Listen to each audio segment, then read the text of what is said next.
My first thought was, oh man, now we have to relocate again. The Center for Student Success was perhaps the most unfortunate location that could have been hit in GSU. The newly renovated office has been subject to a seemingly never ending slew of roadblocks since its completion in late 2019. My my comment after coronavirus hit was that we still hadn't spent a full semester in our office, and so this past fall was a full semester, and then we had this pipe issue. In a bit of silver lining, much of the office was spared as the flooding originated from a single pipe.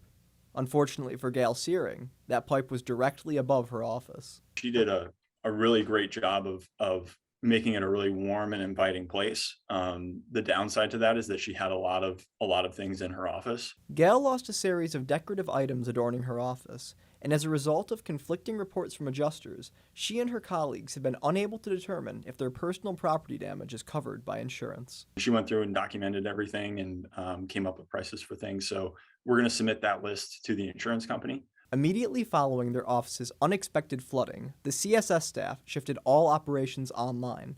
Thanks to the events of 2020, this was a rather smooth transition. From the pandemic, we were used to operating remotely, so we knew that we could still offer a lot of services to students, even without being in the physical space. And that was a unusually kind of a nice thing.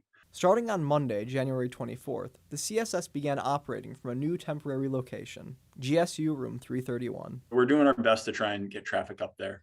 But the first few days into classes was also trying to figure out power and internet connections and trying to make all that work up in GSU 331. While much of the office's major repairs have already been complete, Facilities hasn't yet announced when the CSS will be able to return to its intended location. Best case scenario would be sometime early March. Worst case scenario is we finish out the semester in the 300s, and then we move back down there in the summer.